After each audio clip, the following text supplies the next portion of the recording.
इस राजस्थान की धरती से एक बयान दे रहा हूं कि देश 3 धाराओं से बहुत परेशान है। एक यौन पीड़न, एक दहेज पीड़न और एक दलित पीड़न।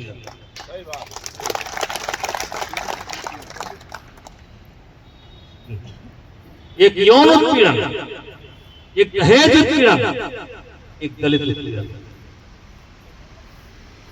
और कोई इस बात को समझने के लिए तैयार नहीं है। मैं पूछना चाहता हूं और मैं कहना चाहता हूं, आपने एमए किया है, एमबीए किया है, बीबीए किया है, दोनों लोग पढ़े लिखे लोग हैं। एक पक्ष भी पढ़ा है, दूसरा पक्ष भी पढ़ा है। एक कहती है मैं जेएनयू में पढ़ी हूं, एक कहता मैं वहां पढ़ी हूं। यानी दोनों वाली graduate, post graduate, BBA, MBA, 5 साल आप रिलेशन में रहते हैं और 5 साल के बाद आप आरोप लगाते हैं।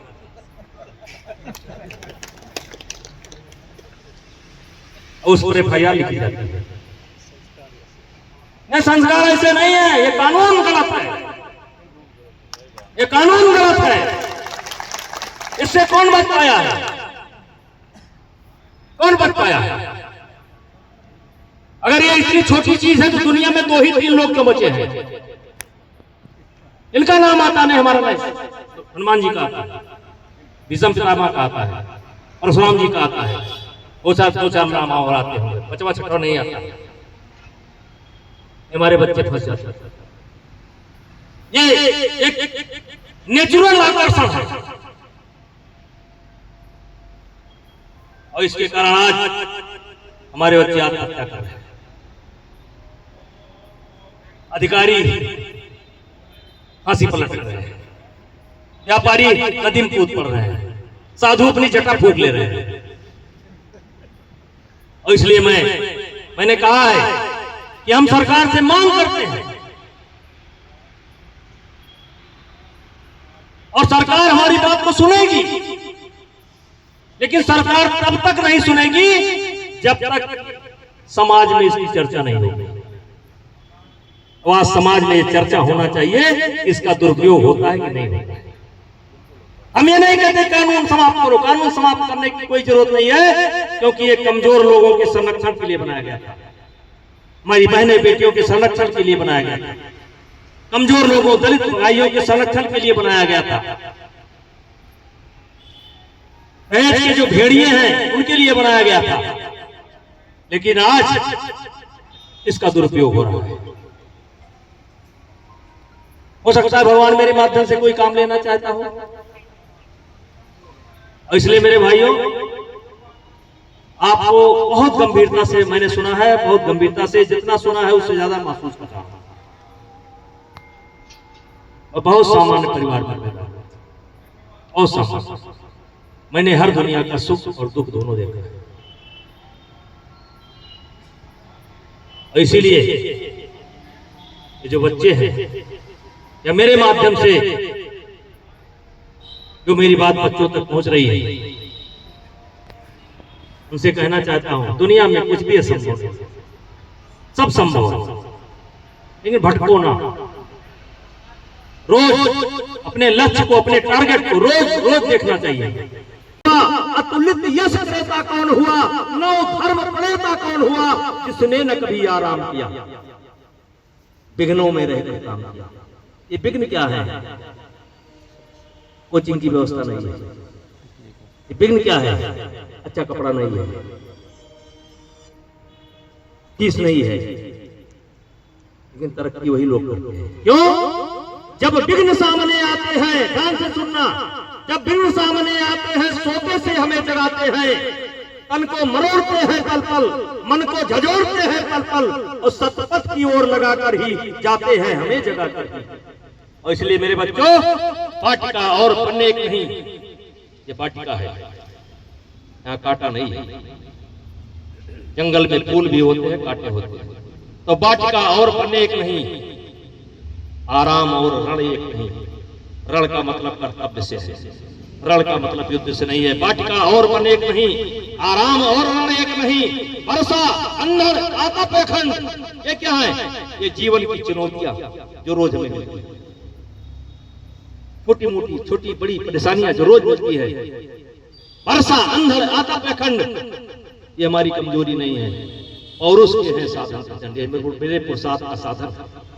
वन में प्रसून तो खिलते हैं, बागों में साल मिलते हैं, कंकड़ियां जिनकी से सुहर, कंकड़ियां जिनकी से सुहर, कंकड़ियां जिनकी सेज सुहर, छाया देता केवल अंबर, वही सूरमा निकलते हैं जो विपदाओं में पड़ते हैं।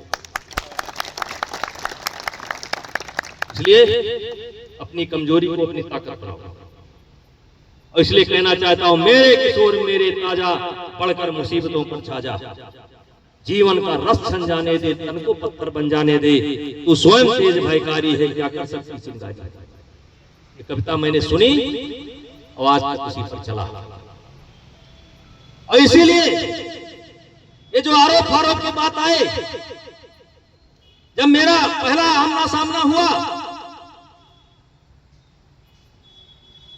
तो मैंने सन 1972 में जो कविता पढ़ी थी उसी को मुझे याद आई और वो मेरे काम आया। मैंने क्या पढ़ा? सच है विपत्त जब आती है, कायर को ही दहलाती है, सूरमा नहीं विचलित होती। मेरे बच्चों, ये विद्यार्थी जीवन तैयारी का, ये भविष्य की तैयारी का जीवन, ये विद्यार्थी जीवन भविष्य की तैयारी का जीवन। ये सबसे जरूरी अगर कोई समय होता है तो विद्यार्थी जीवन होता है, लेकिन विद्यार्थी जीवन में बच्चे भटक जाते हैं। और इसलिए मैं कहना चाहता हूं, जब आपका मन भटके तो आप अपने पिताजी की परिस्थिति को याद करो, अपनी माताजी की परिस्थिति को याद करो,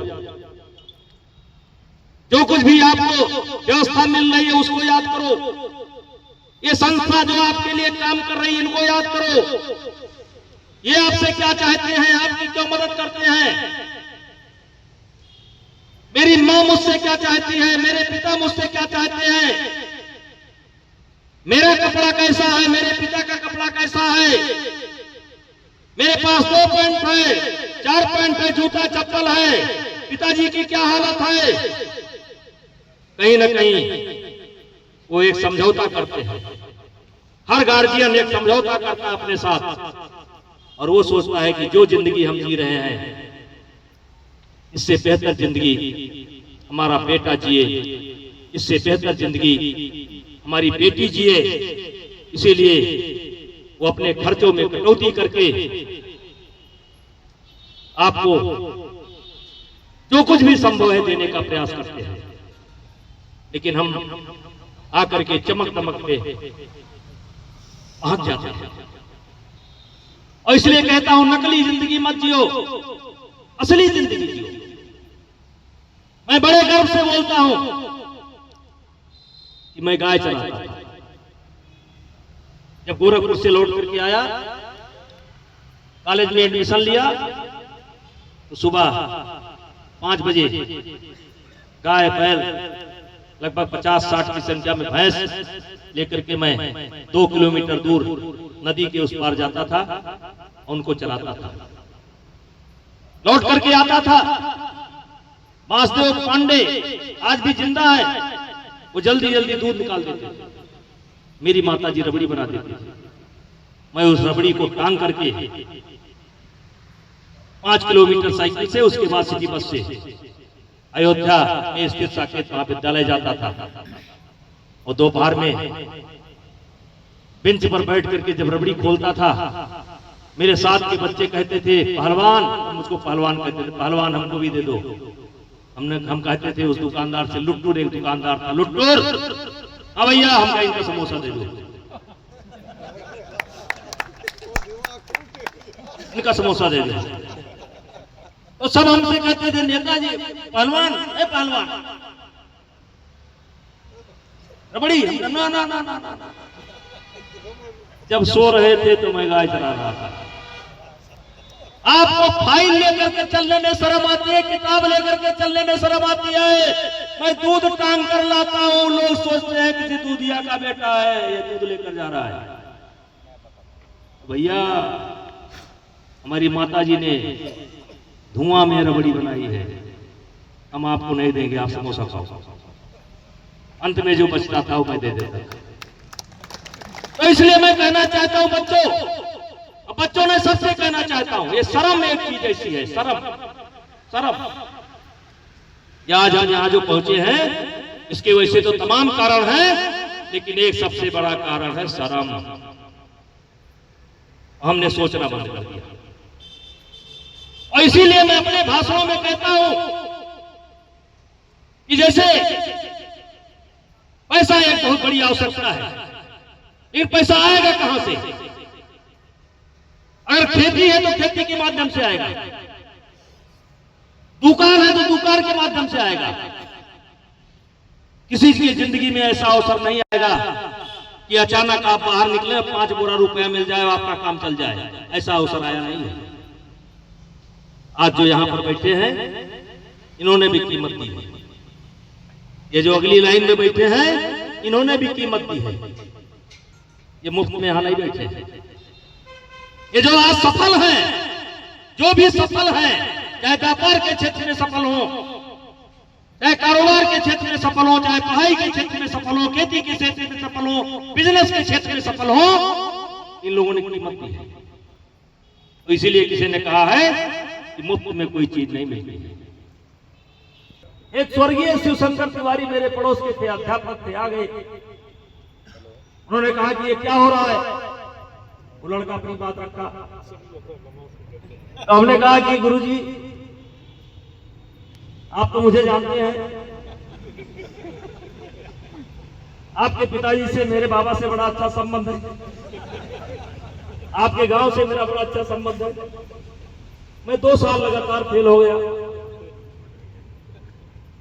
कुर्सी मेज पास होकर के अगले क्लास में चले गए। मैं 3 साल से यहीं रुका हूं, तो पहले मेरा लिखवा दीजिए। किसी तरीके से लिखा गया, लेकिन मैं बुद्धिमान आदमी था शुरू से, क्योंकि उस समय बोर्ड का बड़ा भय था, अब भय नहीं है, माफ करना, अब भय नहीं है। पहले तो यहां तक भय होता था कि कहीं हैंड राइटिंग न मिल जाए, नहीं तो पूरा रिजल्ट बिजल्ट हो जाएगा स्कूल। हमने कहा गुरुजी लिखवा, बात दरोगा सब आए। तो मैं खेलने में बड़ा अच्छा था, बहुत। एक दरोगा था शिवपूजन सिंह यादव, उसने कहा भाई देखो कुछ भी हो, लेकिन ये लड़का वॉलीबॉल बहुत अच्छा खेलता है, भैया इसको पास कराना जरूरी है। इतना ही हो गया कि लिखा जाएगा।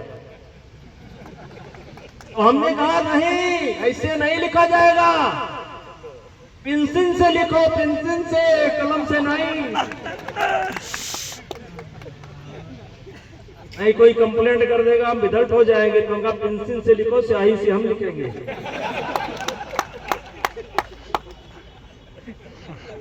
और वही हुआ, मैं पास हो गया, बधाई हो।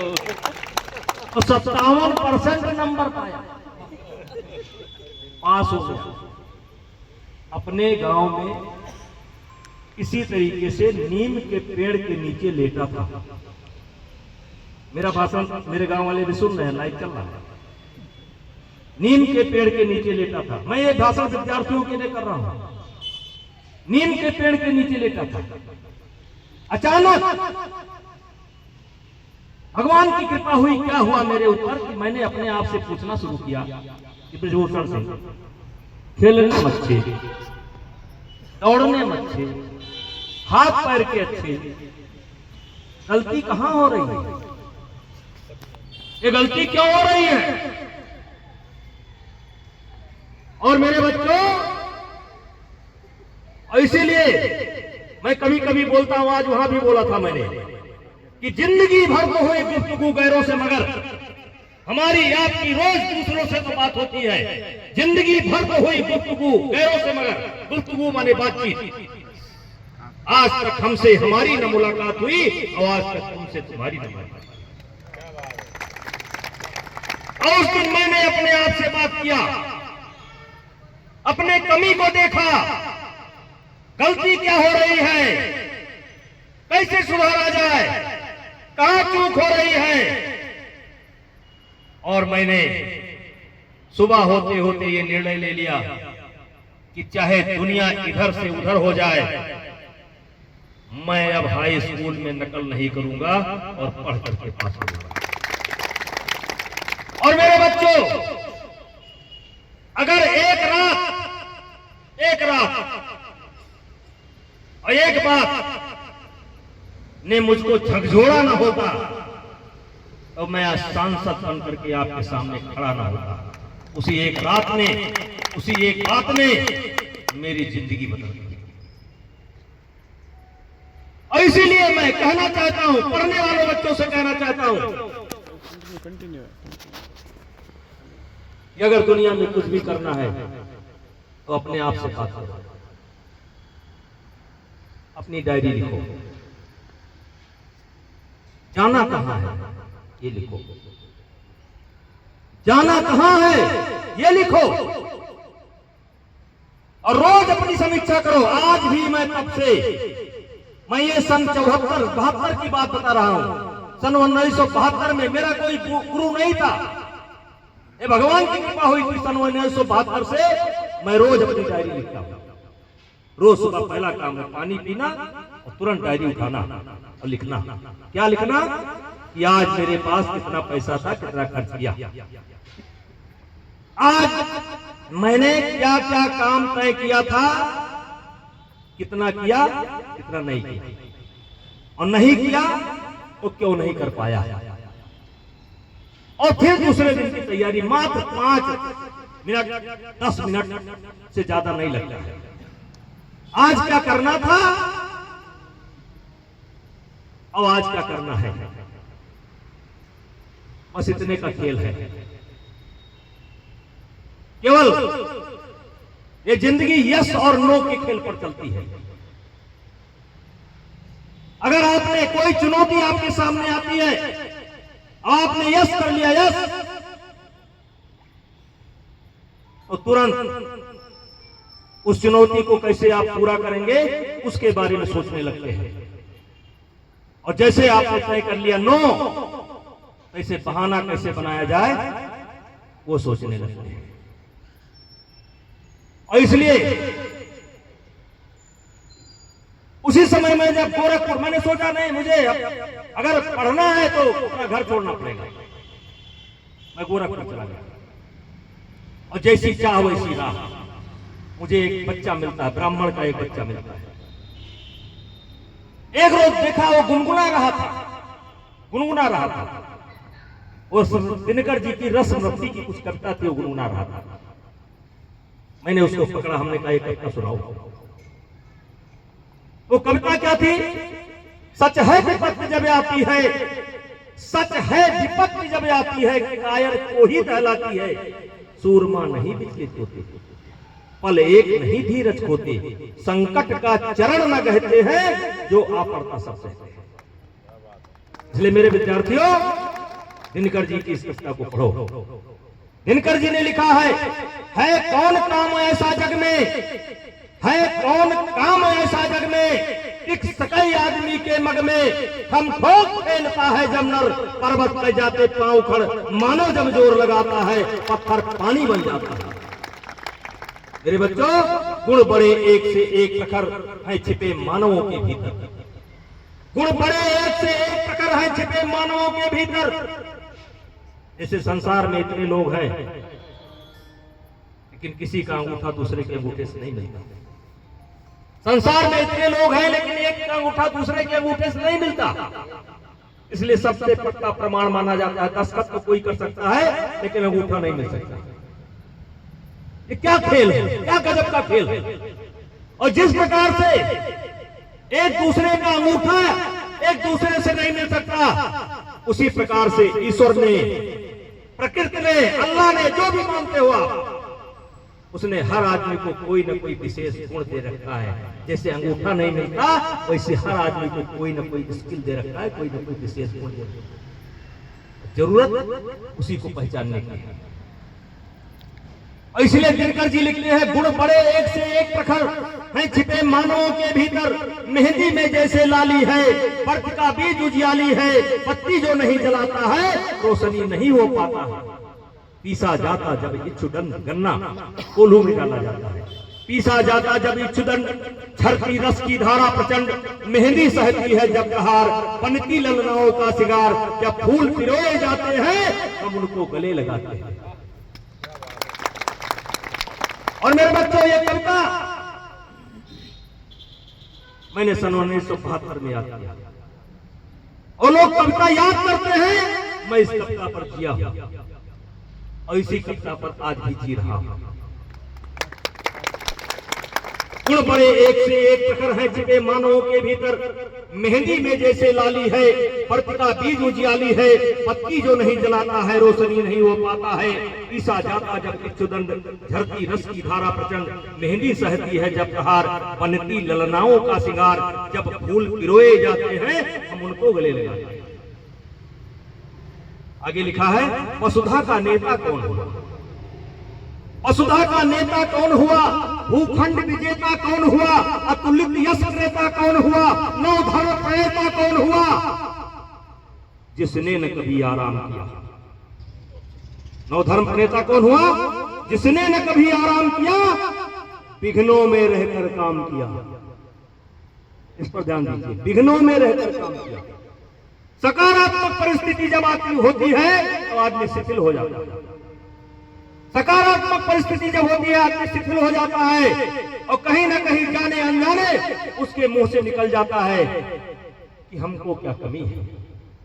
और जिस दिन आदमी ये सोच पड़ता है कि हमको क्या कमी है, उसी दिन से उस आदमी के पतन की शुरुआत हो जाती है। इसीलिए किसी ने कहा है, लोग जीते तो 100 साल हैं, कोई जीता 80 साल है, लेकिन कोई लगभग ज्यादातर लोग शरीर तो जिंदा रहता है, लेकिन कोई 20 साल बाद मर जाता है।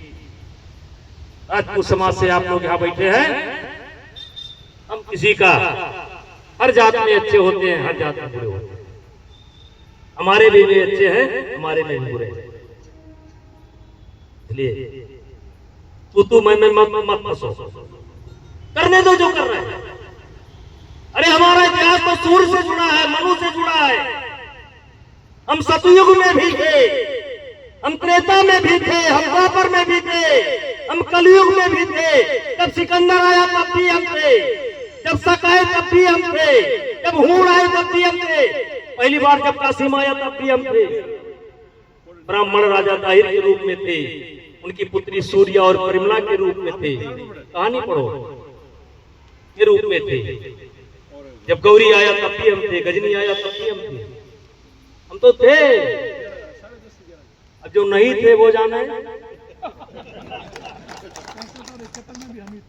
हाँ, 65-71 अभी भी है, अभी हम है नहीं, हम है नहीं। जब उदल के जियारा पर चमके 3 लाख तलवार, हमारे तरफ आल्हा गाया जाता है। आल्हा उदल तो बड़े भारी बलवान थे, उनके बारे में कहा जाता है, उदल के जियारा पर, एक उदल के जियारा पर जाने के लिए चमके 3 लाख तलवार। हम है नहीं, प्रियंका भी आई गई, ममता भी आई गई, गहलोत भी पहुंच गई, केजरीवाल भी आएगी, दीपेंद्र भी आएंगे,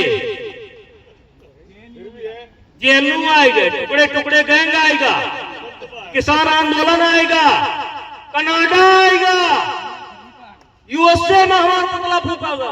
अरे देखो, एक उदल के जियारा पर चमके 3 लाख तलवार। हम है नहीं,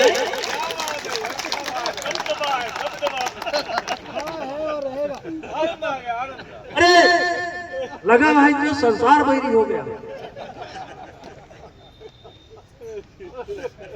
वही नहीं है ना। हाँ, अब भले हम राजा महाराजा नहीं है, लेकिन हैं, और हम हैं तो आप हैं। और आज देखिए हिंदुस्तान में,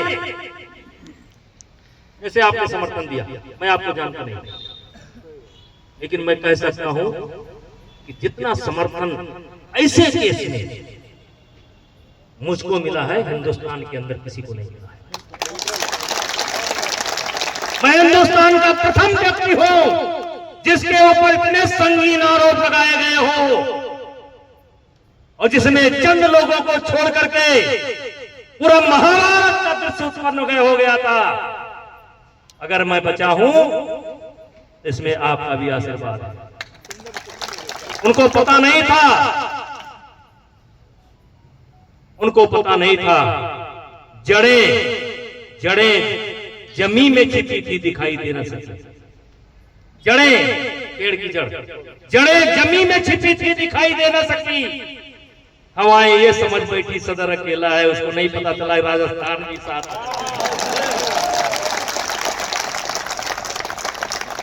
जड़ें जमीन में छिपाई थी, दिखाई दे न सकी। हवाएं ये समझ बैठी सदर अकेला है। इसलिए मैंने अभी अयोध्या में कहा, इतना तो बता दो कभी पास आके, मिला है तुम्हें क्यों, मिला है तुम्हें क्या, क्यों मुझको सता। खता क्या थी, खता क्या थी कि तुम खफा हो गए।